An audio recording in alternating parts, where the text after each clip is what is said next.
Buenos días. Ya Buenos veo, días, doctora. tenemos 34 y contando. Entonces, como son las 8 en punto, vamos a ser puntuales para todos los que están tempranito y vamos a comenzar.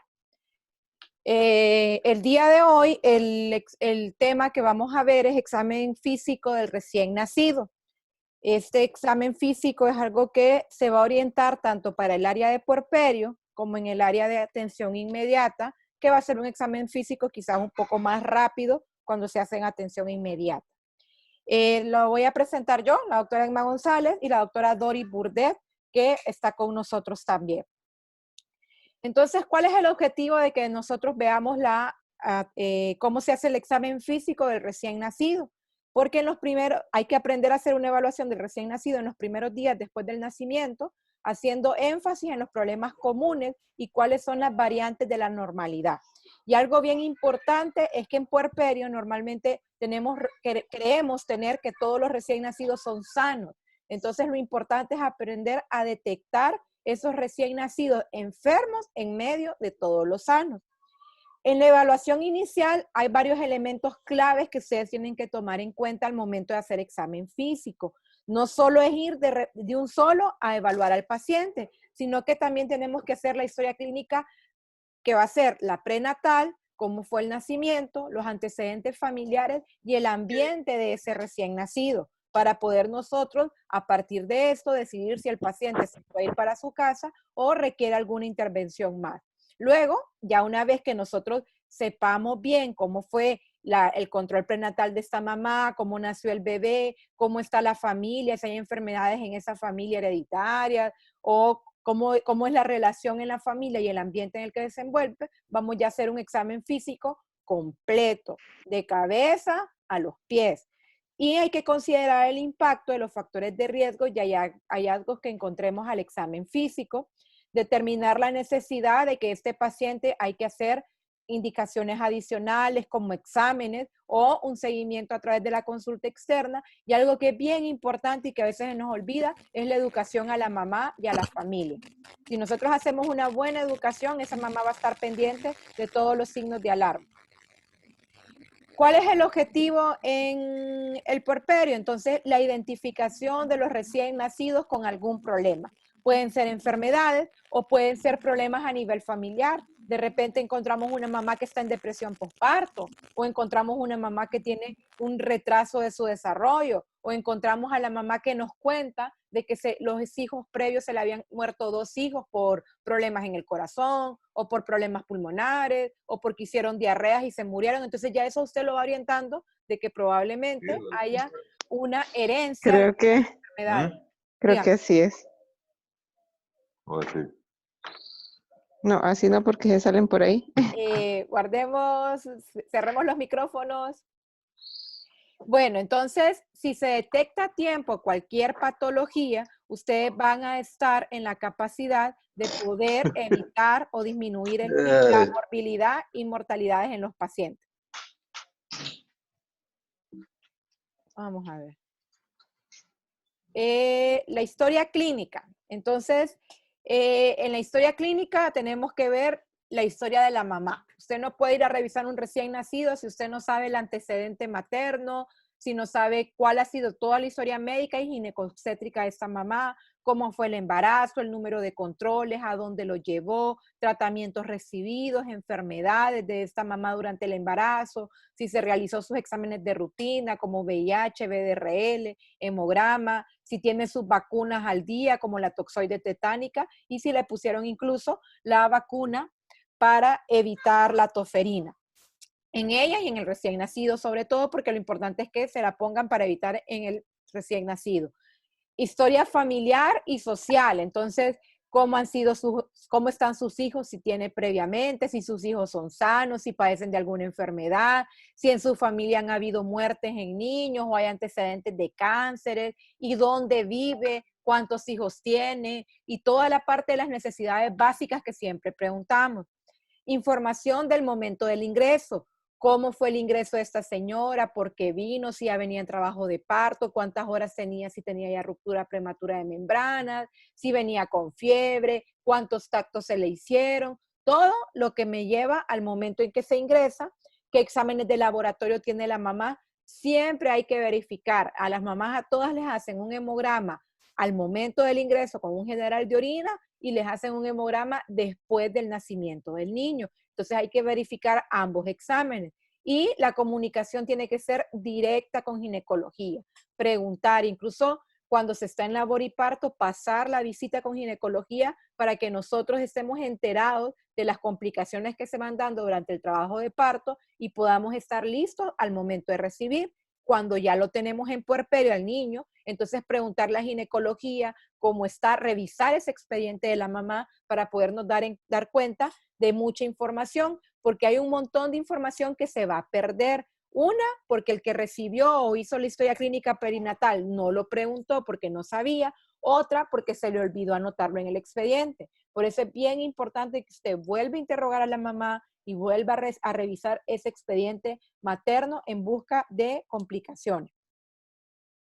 Esta es la historia clínica perinatal que se utiliza a nivel de todo el país. Entonces, aquí están todos los datos. Ustedes revisan esto y van a encontrar los datos que necesitan. Y esto les sirve de guía igual para volverle a preguntar a la mamá cuántos años tiene, si la mamá sabe qué sexo es su hijo, si la mamá conoció al niño al momento en que nació. Siempre tiene que haber el nombre de alguien responsable con un teléfono a donde poder localizarlo. Y aquí van a encontrar todos los datos maternos. Entonces, ¿qué nos interesa siempre? Edad materna, el número de gestas.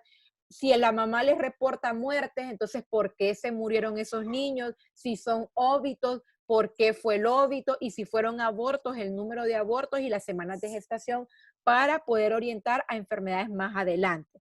Aquí en antecedentes personales patológicos, pues los más frecuentes que son los infecciosos, infecciones del tracto urinario, vaginosis, mamás ahorita, por ejemplo, que estamos en coronavirus, entonces mamás que vengan con tos o que estén con una neumonía, mamás que son asmáticas y vienen con cuadros bronquiales obstructivos, ¿qué más? Mamás diabéticas, hipertensas que vinieron en preeclampsia o en eclampsia, mamás que vienen, tienen antecedentes de epilepsia, con qué medicamentos le controlaron todo el embarazo. Eso es bien importante que nosotros lo revisemos, porque, por ejemplo, una mamá si recibió fenitoína durante todo su embarazo, a mí eso ya me dice que el niño puede tener una cardiopatía congénita. Entonces voy a ir a buscar específicamente signos que me orienten a esto. O, por ejemplo, el hijo de una madre diabética tipo 2. Si la mamá no está bien controlada, yo ya sé que al nacimiento ese bebé me puede hacer hipoglicemia, puede tener ciertas malformaciones congénitas, sobre todo cardíacas. O que la mamá le cuente de que sus otros niños, como les decía, habían muerto, uno respiratorio, otro se le había muerto por una diarrea, que siempre se enfermaban frecuentemente. Eso ya me va dando datos de inmunosupresión que pueden ser enfermedades hereditarias. Entonces aquí lo que decíamos, por ejemplo, mamá diabética en un niño que fue extraído con forceps, que no moviliza el brazo derecho. ¿Qué sospechan ustedes que pueda tener este niño? Vamos a ver a alguien, si ya los que leyeron. Porque si es madre diabética, normalmente el recién nacido va a ser macrosómico. Entonces, ese niño, si lo extrajeron con forceps y yo veo que al examen físico no moviliza el brazo, tengo que buscar que este niño tenga fracturas o que este niño tenga alguna lesión de su plexo braquial. Madre con fiebre al momento del parto. Entonces, una mamá con fiebre al momento del parto puede que yo tenga un niño que viene con sepsis, entonces tengo que hacerle también exámenes a este paciente. Mamá que viene y venía con sangrado activo y se le hizo cesárea de emergencia y a mí me reportan que la mamá está en choque hipovolémico secundario a ese sangrado. ¿Qué voy a tener yo en mi recién nacido? Que va a estar pálido, que puede también venir con un choque hipovolémico, entonces puede que requiera sangre para evitar las complicaciones en él. O una mamá que estaba con trabajo de parto hace horas y el líquido meconial ya está a 3 cruces y al momento que nace mi recién nacido está flácido, entonces yo puedo decir que el niño también tiene una asfixia perinatal. O una mamá que yo ya sé que es RH negativo y al nacimiento el recién nacido es RH positivo, pues voy a tener entonces una incompatibilidad RH. Entonces esas son las cosas más o menos que uno puede encontrar en el puerperio, que incluso puede que no estén anotadas en el expediente y que a ustedes les va a ayudar a orientar mejor su examen físico. ¿Qué consideraciones son básicas para realizar un examen físico en el recién nacido? Y algo que es bien importante porque a veces decimos es que yo no sé, yo no tengo experiencia, es la primera vez que lo toco. La experiencia al final sirve, pero no es lo más importante, porque a medida que uno va tocando los pacientes, eso le va ayudando a refinar o a afinar los conocimientos que tiene. Por eso es importante que ustedes busquen revisar no un paciente que le asignaron, sino que revise 10 pacientes, revise 15 o todos los que le da el chance para que ustedes puedan hacer una destreza adecuada del examen físico. ¿Qué voy a evaluar yo diariamente en ese recién nacido que esté en el puerperio? Su estado neurológico, su estado cardiorrespiratorio, su estado de hidratación, si este paciente se está alimentando bien al pecho materno, si ha defecado, si ya miccionó, la coloración buscando ictericia y si este niño tiene fiebre o datos de un síndrome de respuesta inflamatorio sistémico. Pero esto es a diario, de repente se nos quedan niños 2, 3 días porque la mamá está pendiente de exámenes, porque era menor de edad y tienen que hacer un trámite con trabajo social. Y como ya lo revisamos ayer, entonces, ya este niño ya sabemos que está bien y no lo revisamos hoy. No, los niños mientras estén en el hospital, aunque estén en una sala de puerperio, aunque su compañero le haya dicho que el día anterior estaba bien, usted lo tiene que volver a revisar hoy para buscar complicaciones en el paciente. El ambiente es bien importante porque el ambiente va a tener efectos en la evaluación del niño. El recién nacido va a tener 5 estadios donde se va a encontrar o dormido totalmente o va a estar llorando irritable que nadie lo consuela porque tiene hambre o tiene dolor. Entonces yo tengo que buscar el momento ideal que es más o menos el estadio 3, donde el niño está despierto, donde el niño tiene apertura de los ojos, donde está tranquilo y no tiene ni mucha hambre ni tampoco tiene mucho sueño. Algo bien importante al momento de la evaluación es la luz natural del ambiente. No hagamos evaluación en oscuridad. Idealmente, casi todas las salas de puerperio tienen ventanales grandes, entonces corramos esas cortinas porque el color de las paredes, el color de las cortinas o el tipo de luz que tenga yo en la sala, eso va a influir en cómo voy a ver a mi recién nacido. La temperatura del ambiente donde yo esté evaluando un recién nacido. No puedo tenerlo con aire acondicionado. La temperatura tiene que ser más o menos a 27 grados centígrados, porque el recién nacido se va a enfriar fácilmente. Y si ya está con frío, se pone hipotérmico, el niño va a empezar a ponerse marmório, cianótico, se va a poner irritable y eso va a afectar la evaluación que yo haga en mi recién nacido. Los ruidos que yo tenga alrededor, idealmente tiene que ser un ambiente tranquilo, calmado. Cosas que pasan frecuentemente en las salas de hospitalización es porque nosotros los médicos ponemos música y creemos que todo el mundo tiene que escuchar nuestra música y la ponemos a altas voces. No, la música, si usted la va a tener, póngase audífonos donde usted pueda escuchar el ambiente y si está evaluando un recién nacido, no puede andar escuchando música. Tiene que quitarse sus audífonos porque usted tiene que escuchar todo, cómo respira ese niño, cómo está el corazón, cómo ese bebé incluso succiona y todo lo que está haciendo al momento del examen físico. Otras distracciones pueden ser la posición en que está la cama, la falta del equipo adecuado, un estetoscopio muy grande para mi paciente, o que no tenga yo el estetoscopio, o que yo no ando mi oftalmoscopio, y que los papás empiecen a hacer consultas mientras usted está evaluando al paciente.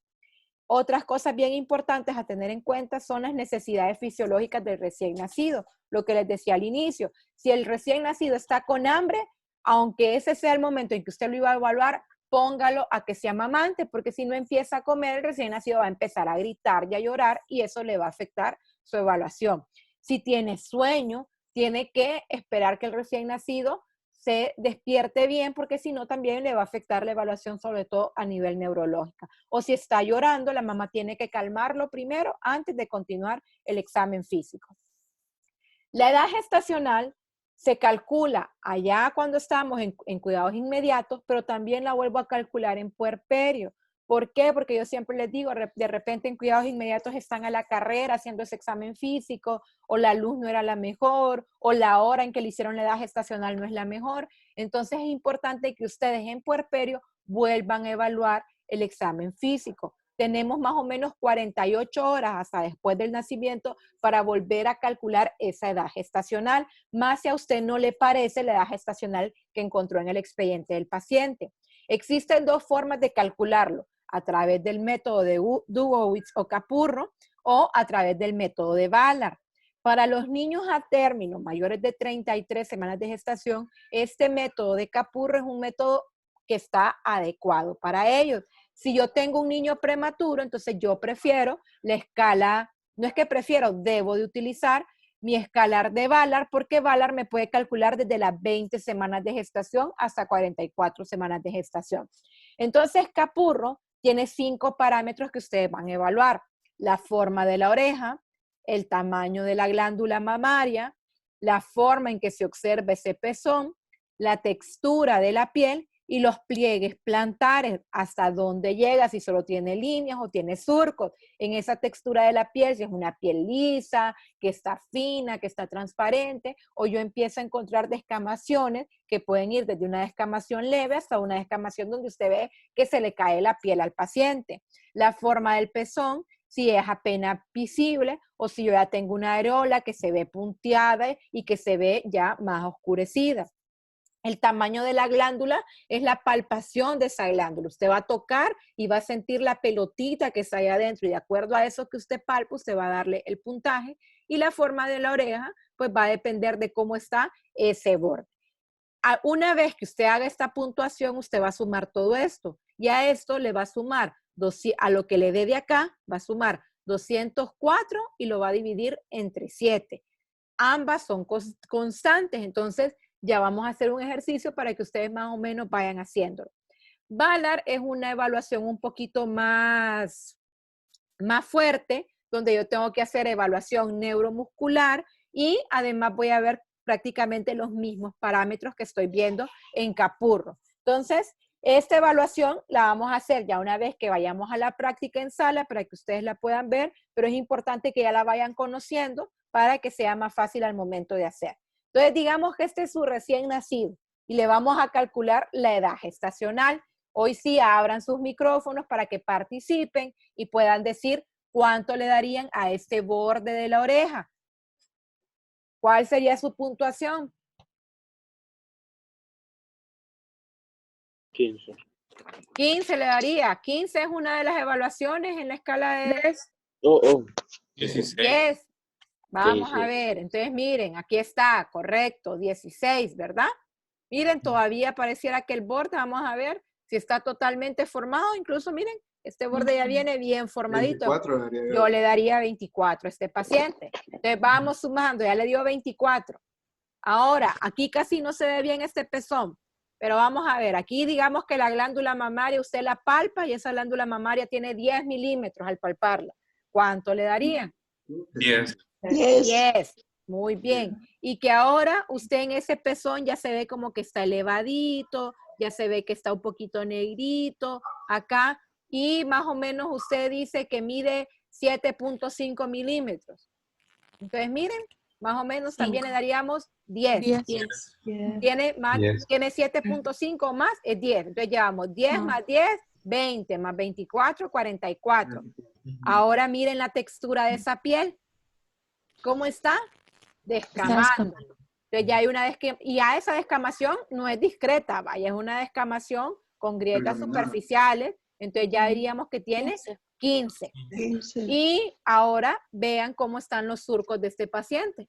Miren, tiene surcos hasta el final. Entonces, 20. le darían 20. Entonces ya teníamos acá 44 más 20, 64 más 15, tenemos 79 más 204 entre 7, ¿cuánto les da? 40.4. 40. Entonces, ¿cuánto es la edad gestacional de su recién nacido? 40 semanas. Entonces, sería a término, sí, porque a término va de 37 hasta 41.6. Entonces, recién nacido a término, más o menos 40.4 semanas de gestación por el método que lo hicimos, que es Capurro. ¿Sí? Vamos a ver. Espérenme que no... Ah, no, si estamos grabando. Seguimos. Entonces ahora vamos con las medidas antropométricas que nos toca realizar en el paciente. Si bien es cierto, su recién nacido ya va a venir con medidas antropométricas, sí es importante que ustedes las vuelvan a tomar, porque lo mismo decimos, no hay que confiarse del compañero, va a depender si estaba bien despierto, de la cinta métrica que tenía en ese momento, de la rapidez con la que le estaba haciendo el examen físico porque tenía más, entonces lo volvemos a hacer. Idealmente se debería de volver a tomar el peso. Los recién nacidos pierden en los primeros 10 días de vida el 10% y lo recuperan entre el 10º y el 15 día. Entonces hay que volver a tomar el peso para ver qué tan rápido nos está perdiendo ese porcentaje. Podríamos volver a hacer la talla de mi paciente para estar seguro que esa talla es la correcta. El recién nacido a término va a medir más o menos 50 centímetros, más o menos 2.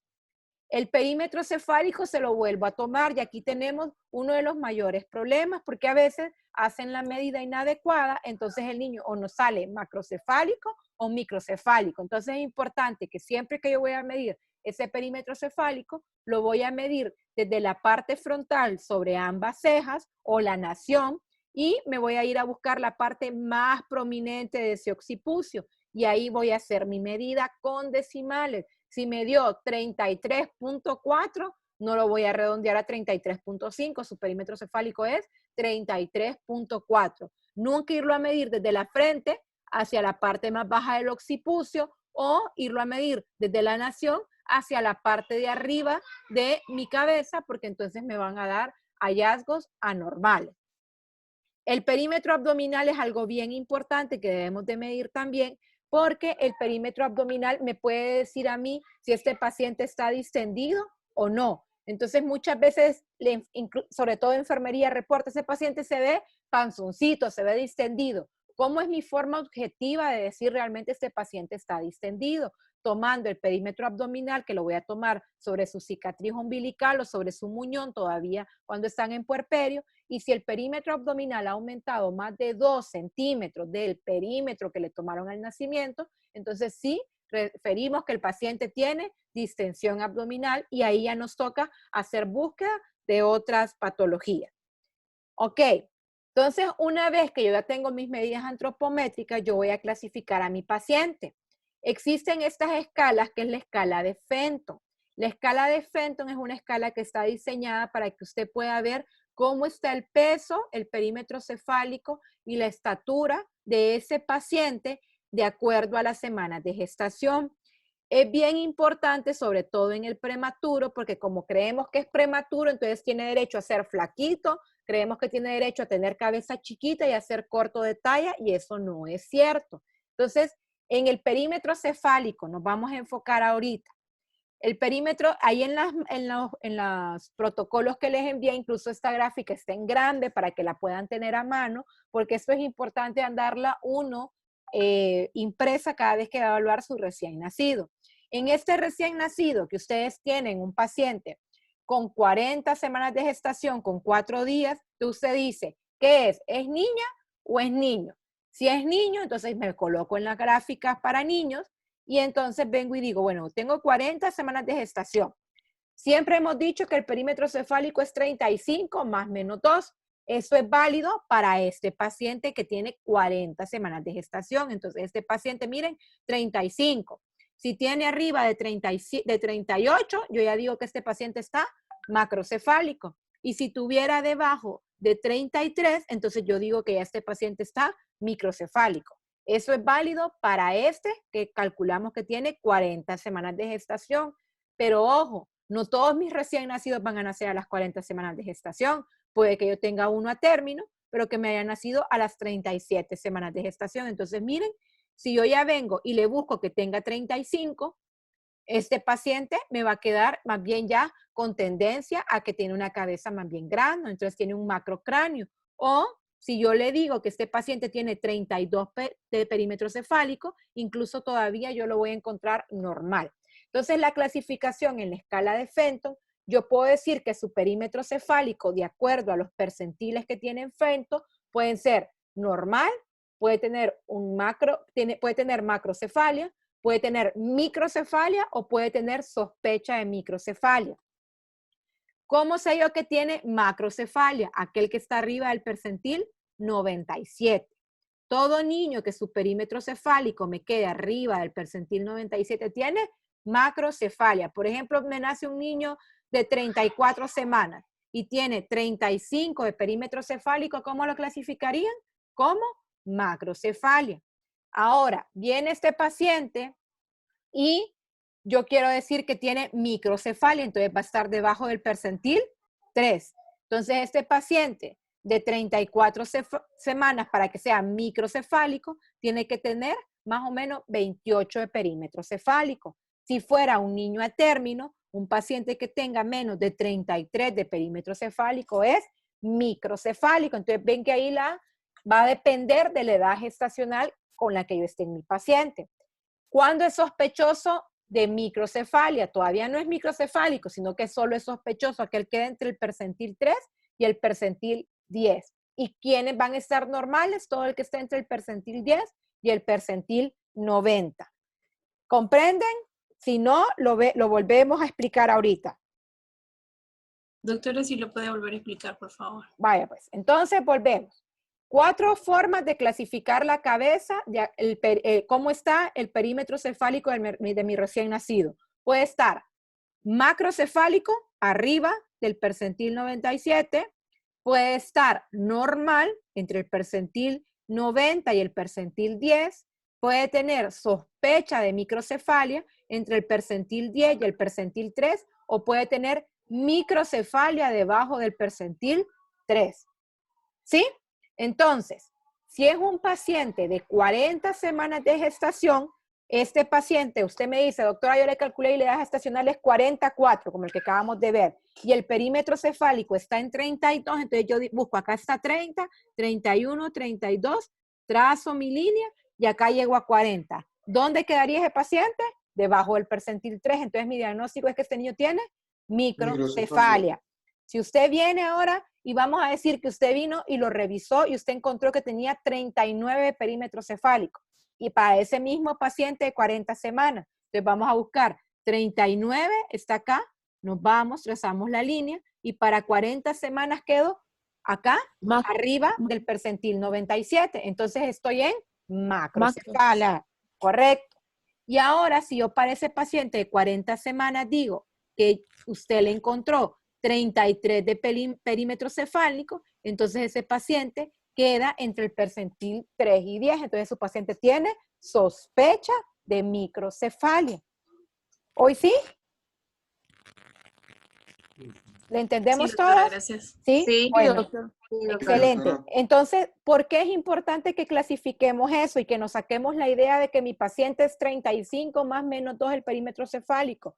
Porque en aquel prematurito, como les decía, por ejemplo, de 34 semanas, yo no espero que tenga 35, más bien si vino con 35, yo ya digo, tiene macrocefalia. Entonces yo ya voy pensando en qué enfermedades pueda tener. Si es macrocefálico, puede que tenga una hidrocefalia o que tenga una masa dentro de esa cabecita y eso me haya hecho que el paciente venga y haya nacido prematuro. O si usted encuentra en ese niño de 34 semanas que tenía 26 de perímetro cefálico, tiene microcefalia para él. Entonces ya esa microcefalia igual ya me viene con otras malformaciones y yo tengo que darle seguimiento desde acá que está en el puerperio. No puedo permitir que el niño microcefálico se vaya sin manejo al irse al hospital, igual el macrocefálico. Luego, eso solo fue para clasificar de acuerdo al tamaño de su cabeza. Ahora, de acuerdo al peso. Entonces, de acuerdo al peso, yo puedo tener pacientes que van a tener, a ver, se me pasó acá, no. Entonces, pacientes que van a ser pequeños para la edad gestacional, que van a ser grandes para la edad gestacional o que van a estar normales para la edad gestacional. Pequeño para la edad gestacional va a ser aquel paciente que se encuentra debajo de ya nos va a terminar y nos vamos a volver a conectar. Para aquel paciente que va a estar permítanme, vamos a ver, aquí está. Entonces, para aquel paciente que se va a encontrar debajo del percentil 10 y normal va a ser aquel paciente que se encuentra entre el percentil 90 y el percentil 10 y grande va a ser aquel paciente arriba del percentil 90. ¿Para qué nos sirve esto? Porque, por ejemplo, un paciente que está debajo del percentil 10, y si yo encuentro también que su talla estaba debajo del percentil 10 y su cabeza está debajo del percentil 10, entonces esa es una restricción del crecimiento intrauterino. Esto ya lo van a ver ustedes con el doctor Saldaña cuando vean el módulo de recién nacido, pero sí es importante que ustedes entiendan de que cada vez que van a ver un recién nacido, ustedes lo tienen que graficar en esta tabla y aparte de graficarla, lo más importante es interpretar qué fue lo que encontré. Si encontré yo en mi niño que tenía debajo del percentil 3 y con un peso normal y una talla normal, entonces yo tengo un niño que tiene microcefalia. Aparte de ver ya entonces la antropometría, también le voy a tomar signos vitales. ¿Qué signos vitales ocupo que le tomen en puerperio a todos los recién nacidos? Temperatura, frecuencia cardíaca, frecuencia respiratoria, presión arterial y la presión arterial idealmente en las 4 extremidades y la oximetría de pulso. ¿Por qué es importante la temperatura? Porque un niño que está en hipotermia puede ser que ya me esté dando un signo de que tiene sepsis, o puede ser que no está lo suficientemente abrigado o que esté en una habitación muy fría, y una hipotermia me puede producir un niño que esté hipoactivo, que no se quiera alimentar, que tenga pobre succión. Entonces yo sé que si lo caliento, probablemente ese niño que no se alimenta era nada más que estaba hipotérmico. Entonces tengo que ver temperatura. La temperatura normal del recién nacido es de 36 a 37.5. Si el niño tiene fiebre y usted me reporta que tiene 38 grados, entonces volvemos a lo mismo. ¿Cómo está la temperatura ambiente? ¿Cómo está de abrigado este niño? Porque tenemos mamás también que son un poquito exageradas y le ponen 2 mamelucos, 2 gorros, 2 pares de calcetines y le ponen una sábana y después una colcha y luego ellas los abrazan. Entonces, claro, el pobre niño tiene 39 de temperatura y no es porque esté con fiebre, es porque está sobreabrigado. Pero ese niño que va a estar con hipertermia va a estar irritable, también puede que no quiera succionar y lo que esté es llorando inconsolablemente. Entonces, al desnudarlo, al descubrirlo, vemos y revisamos si solamente con eso empieza a mejorar y se normaliza su temperatura. Otra de las causas frecuentes de hipertermia puede ser la deshidratación.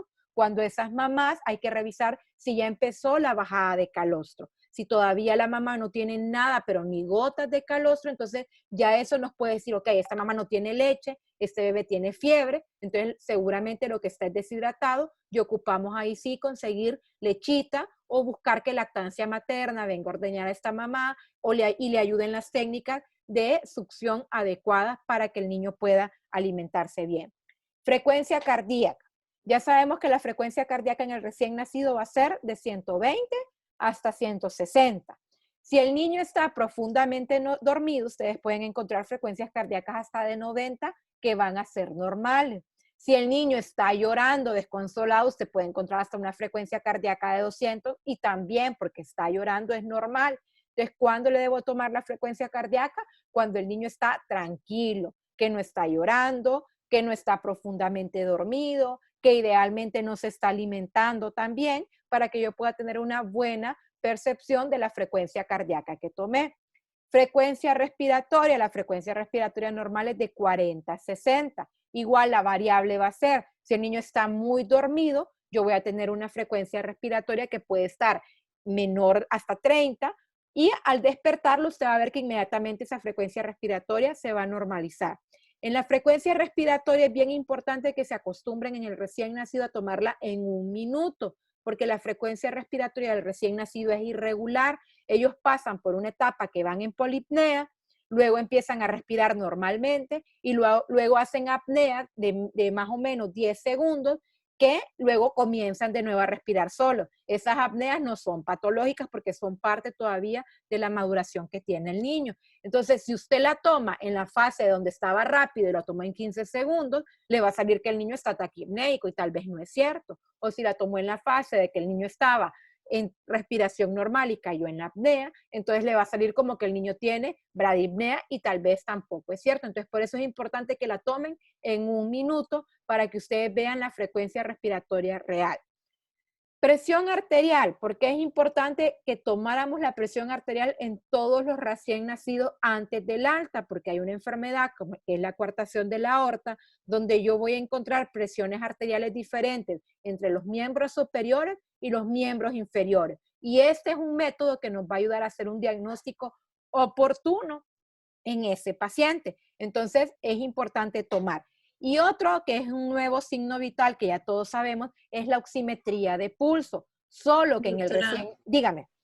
una consulta acerca de la presión arterial. Ujú. ¿Cuál es el método ideal para tomarle la presión arterial al recién nacido? Pues lo ideal es que lo hagamos con un aparato, porque cuando ya nosotros lo hacemos a través de la auscultación cuesta un poquito más y tienen que tener un oído más desarrollado, el paciente tiene que no moverse, entonces lo ideal es tener un monitor que tenga esta variable para el movimiento y entonces así se pueda tomar mejor con el manguito apropiado, siempre siendo 2/3 de la longitud de la extremidad donde la voy a tomar. Entonces lo mejor es tomarla a través de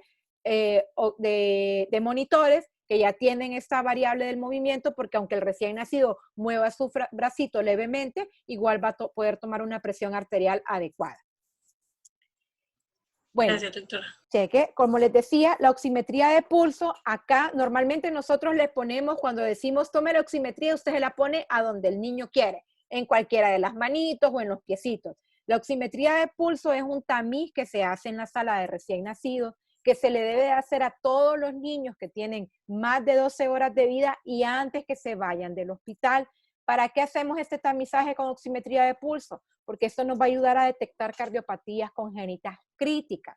¿Cuáles son esas cardiopatías congénitas críticas? Y hago énfasis en críticas porque es aquel paciente que aparentemente en el puerperio se ve sanito, se ve bonito, que pareciera que está rosadito ante nuestros ojos, pero que ese paciente en 10 días va a regresar en choque cardiogénico o se va a morir en su casa. Entonces esto nos ayuda a esa detección temprana antes de que el niño haga manifestaciones clínicas.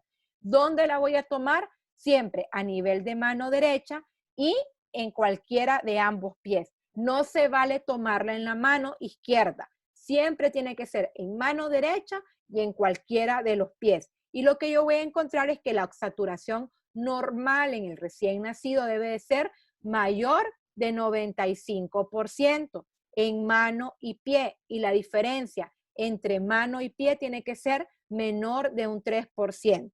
Entonces, si yo tengo que mi niño tiene en la mano 97, mano derecha, y en su pie tiene 95, esa oximetría de pulso va a estar negativo. O sea que ese paciente se puede ir para su casa. Yo descarto en ese momento que tenga una cardiopatía congénita crítica. ¿Cuándo va a estar positivo? Cuando sea menor de 90% en mano y en pie o en cualquiera de las dos. Entonces, yo encontré en la mano que tiene 89% y en el pie tiene 88%. ¿Cómo está? Positivo. O sea que ese paciente es sospechoso de una cardiopatía congénita crítica.